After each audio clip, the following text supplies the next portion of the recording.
Yan, kunyari, imagine so mo. much po. I'm feeling this is the best bridal shower ata na kasi ang expectation ko lang din yung lokolokhan lang yung chikan pero yung wisdom na narinig ko sa mga parang excited ako i-apply yung expectation ko hindi lang mag-expect sa'yo i-share ko lang din itong nakaraan sa problema kami ng nakatulog ako tapos napaniginipan ko bumili daw ng flower si Les kasi hindi naman talaga siya yung romantiko na gusto niya kumain, yun lang kaya mataba eh.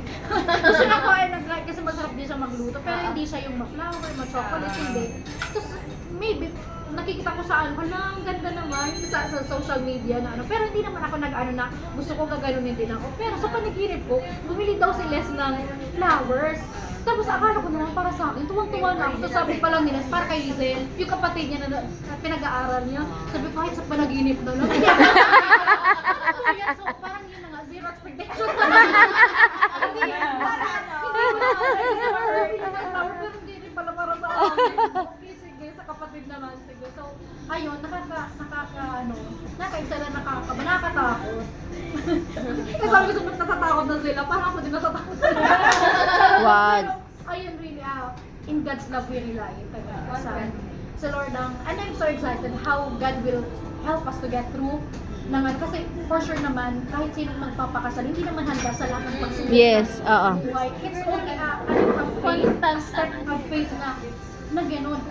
Sabi ko, if God is leading me to this life, I will be so happy, syempre na binigay niya sa akin si Les. Na may kasama ako na patahakin yung buhay na binigay niya sa akin. And we are really in God's grace na magkaroon kami ng children na i-disciple din na mas maging closer kay Lord. So kung hindi man ako magamit sa ibang ministry or what, I really pray na yung children namin maging instrument, Lord, for the advancement of His kingdom. So, yun ang prayer ko, and of course, ang buong family niya din talaga makakilala.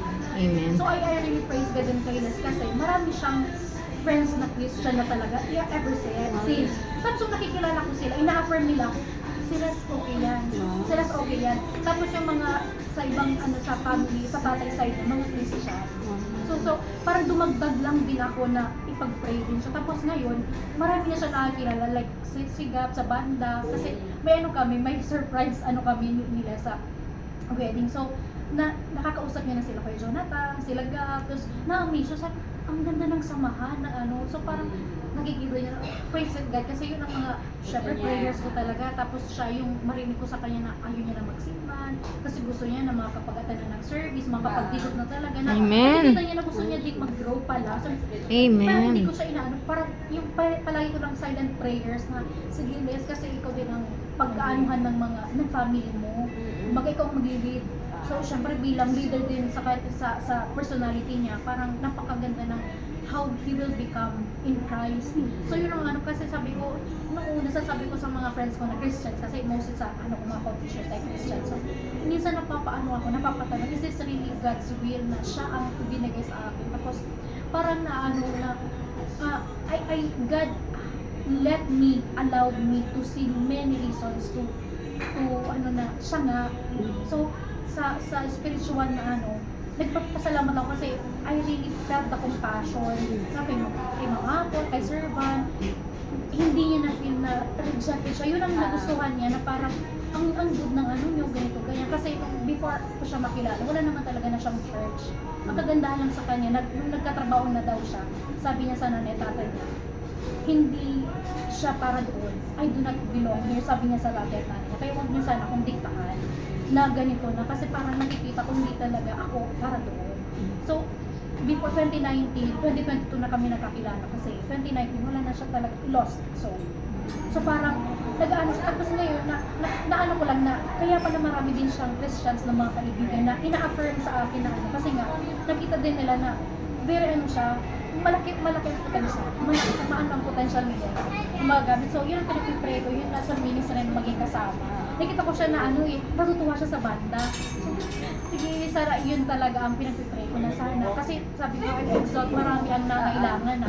Ang gusto niya, nakita niya yung pagbubuhat ng mga sabi, ang laki-laki ng katawan ko. Logistic. Gusto ko tumulong sa kanila. Uy, okay yan.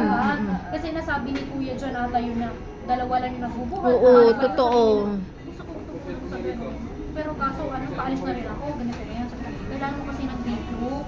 Yan, tapos praise God kasi sila mga apo nagsabi na focus D-group. Naiintindihan ko naman siya yung fear na magdi-D-group alone kasi hindi siya nagtitiwala ng tao, ng mga struggles niya. Kasi ano siya, leader din eh. Siya palaging pinag-ano ng problema. Hindi siya sanay na siya ang mag-ano ng problema. Sabi niya, minsan nakikinig siya na nagdi-D-group kami ni Ma'am Apple ng audio. Naririnig niya na ano na, mabuti na kapag share ka ng gano'n.